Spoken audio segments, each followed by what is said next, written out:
Hello everyone, welcome to my channel logic Pathshala. तो आज की इस वीडियो में हम करने वाले हैं प्रेजेंट परफेक्ट कॉन्टिन्यूअस टेंस के बारे में।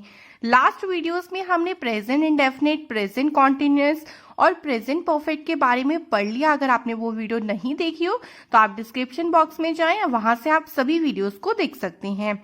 तो देखिए, किसी भी टेंस को करने से पहले आपको दो बातें ध्यान रखनी है। पहला, उस टेंस की पहचान कैसे आप कर सकते हो, और उस टेंस में उस टेंस का स्ट्रक्चर क्या है, यानी आपको उस टेंस में क्या हेल्पिंग वर्ब यूज करनी है, क्या वर्ब में आपको वर्ब की कौन सी फॉर्म यूज करनी है, ये आपको पता होना चाहिए।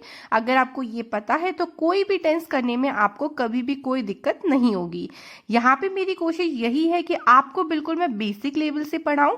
जिन भी बच्चों को टेंस में प्रॉब्लम है तो उनका प्रॉब्लम जो है वो आज पूरा सॉल्व हो जाएगा। तो आप इस वीडियो को जरूर देखिए और पसंद आए तो इसे लाइक, शेयर एंड सब्सक्राइब करना बिल्कुल भी ना भूलें।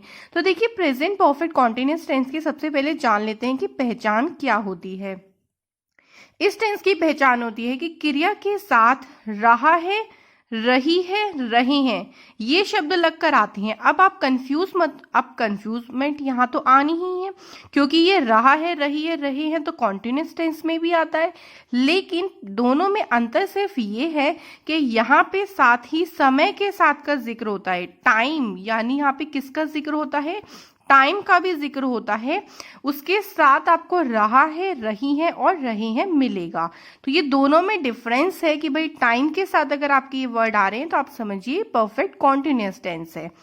अब पहचान हम सबको पता चल गई, तो अब इस टेंस को बनाना कैसे है तो इसका स्ट्रक्चर देख लेते हैं। तो इस स्ट्रक्चर में देखिए, सबसे पहले क्या आएगा, सब्जेक्ट आएगा, हैज और हैव ये आपको लगाना है अपने सब्जेक्ट के अकॉर्डिंग। अगर आपका सब्जेक्ट सिंगुलर है तो आप हैज लगाओगे, और आपका सब्जेक्ट अगर प्लूरल है, बहुवचन है, तो आप हैव का यूज करोगे। उसके बाद आपको बीन का यूज जरूर करना है इस टेंस में। अगर आपने बीन यूज नहीं किया तो गलत हो जाएगा। तो देखिए, अब यहाँ पे कंफ्यूज मत होइएगा, एक होता है बीइंग और एक होता है बीन। इसको हमें इस टेंस में बीन का यूज करना है। बीइंग जो यूज होता है ये यूज होता है जब हम पैसिव फॉर्म बनाते हैं, तब कॉन्टिन्यूअस के लिए हमें बीइंग यूज करना पड़ता है। तो हमें ये नहीं यूज करना, बीन यूज करना है। उसके बाद वर्ब में आईएनजी, यानी वर्ब की फर्स्ट फॉर्म, और उसमें आपको क्या यूज करना है, आईएनजी यूज करना है। देन आपको ऑब्जेक्ट यूज करना है। अब सबसे मेन बात इस टेंस की, हमने बोला था टाइम का यूज करना होता है, तो टाइम के लिए आपको सिंस या फॉर यूज करना है। देन उसके बाद आपका जो भी टाइम है आप उसकी इंग्लिश यूज करें।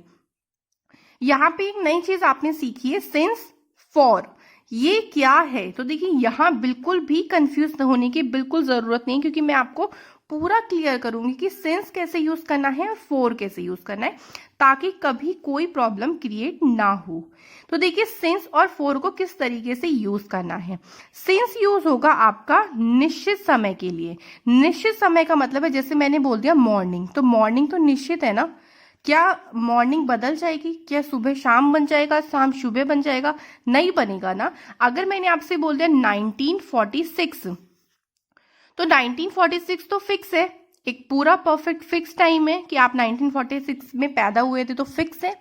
अगर मैंने बोला 2 बजे, 2 बजे यानी 2 o'clock, वो भी फिक्स है कि भाई 2 बजे, अच्छा 2 बजे से पढ़ाई शुरू करिए, तो फिक्स है। तो फिक्स समय के लिए, जो निश्चित समय है, उसके लिए आपको हमेशा किसका यूज करना है, सिंस का यूज करना है।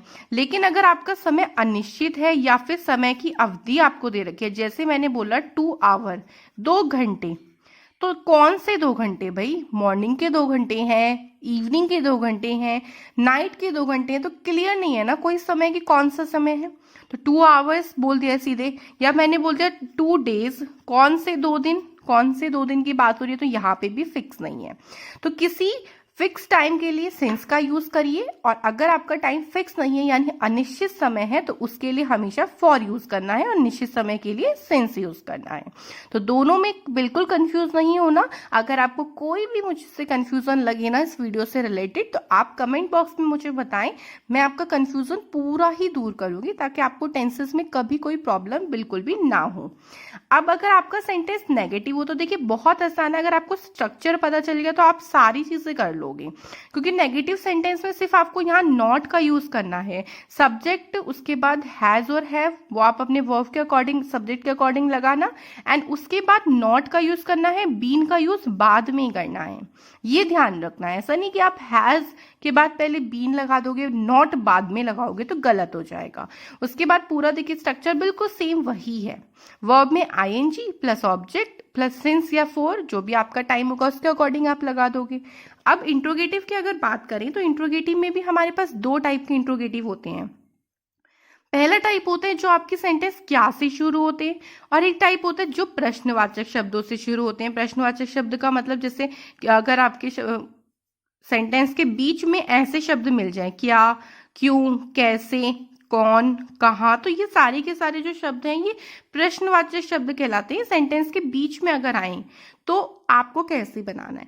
तो पहले देखिए, अगर आपके सेंटेंस क्या से शुरू हो रहा है तो जो आपके हेल्पिंग वर्ब है ना, हैज और हैव, वो आपको स्टार्टिंग में लगानी होती है। ये हर टेंस के लिए रूल होता है कि अगर क्या से वाक्य शुरू हो रहा हो तो जो भी उस टेंस की हेल्पिंग वर्ब है वो स्टार्टिंग में रखें, फिर सब्जेक्ट आएगा और बीन बाद में आएगा सब्जेक्ट के, फिर वर्ब में आईएनजी, फिर ऑब्जेक्ट। पूरा स्ट्रक्चर बिल्कुल सेम है एज इट इज।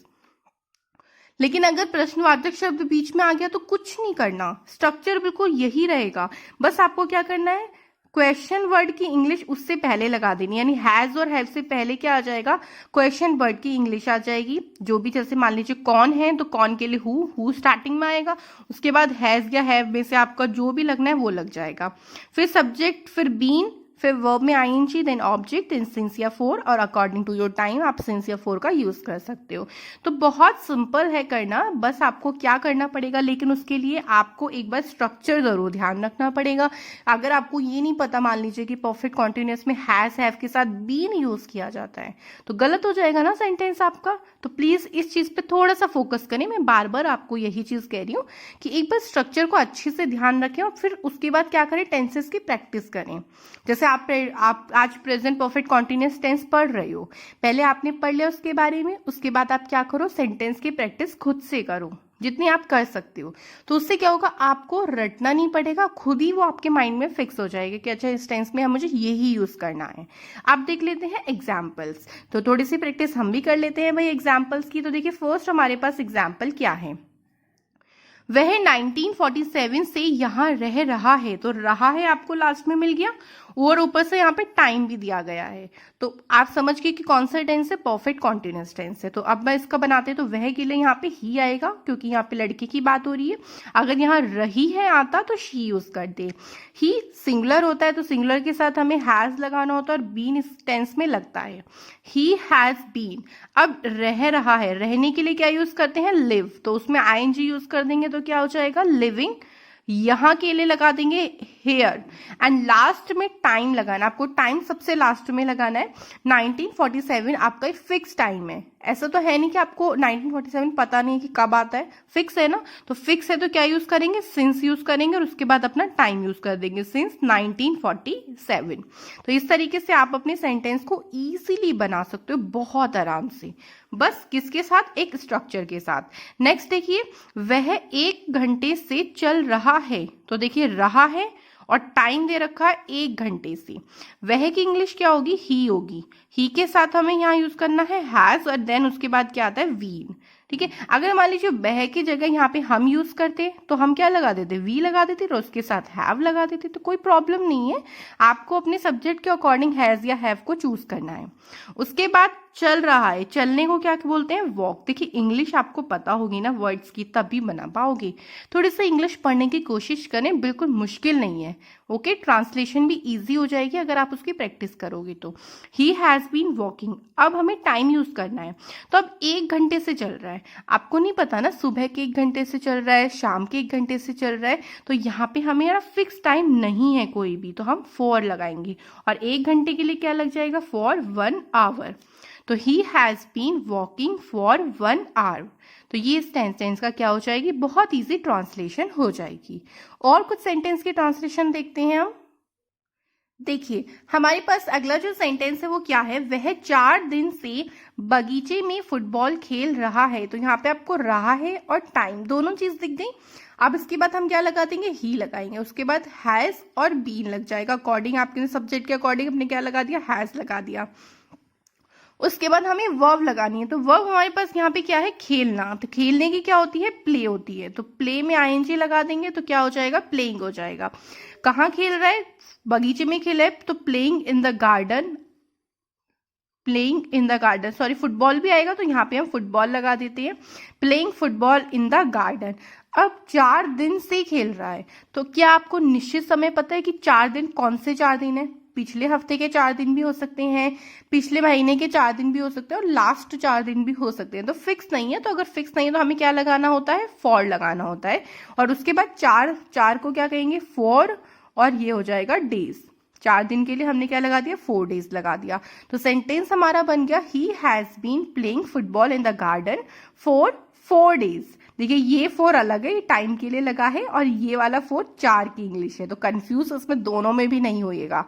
आगे देखते हैं नेगेटिव सेंटेंस, देखते हैं नेगेटिव सेंटेंस है। देखिए हमारे पास, तुम शाम से एक आम नहीं खा रही हो। तो तुम आ गया, तुम की इंग्लिश क्या होती है, यू। यू हमारा प्लूरल है तो इसके साथ हम हैव लगाएंगे और उसके बाद बीन लगाना है। अब वर्ब में हमारे पास क्या है, खाना। खाने को क्या कहते हैं, ईट। ईट के बाद हमें क्या लगाना है, आईएनजी लगाना है। तो you have been eating a mango. आम की बात हो रही है ना, ऑब्जेक्ट लग गया। अब टाइम देखते, टाइम हमारे पास है शाम। शाम हमारी फिक्स होती है, शाम सुबह नहीं कहते हम शाम को, तो शाम फिक्स होती है। तो इसके लिए हमें सिंस लगाना है, सिंस। और शाम के लिए क्या आ जाएगा, इवनिंग आ जाएगा। तो बस आपको ये सोचना है, बाकी सारा सेंटेंस आप बना लोगे, यहाँ कंफ्यूजन आपको नहीं करनी है। सिंस लगाओ फिक्स समय के लिए, फॉर लगाओ अनिश्चित समय के लिए। अगला सेंटेंस देखिए क्या है, क्या वह सुबह से अपना पाठ याद कर रहा है। तो सेंटेंस हमारा है इंट्रोगेटिव और क्या से शुरू हो रहा है। तो अगर आपका वाक्य क्या से शुरू हो तो आपको क्या करना है, हैज और हैव शुरू में करना है। तो अब अपना अपना सब्जेक्ट देखिए, वह यानी सिंगुलर है तो हमें हैज लगाना है।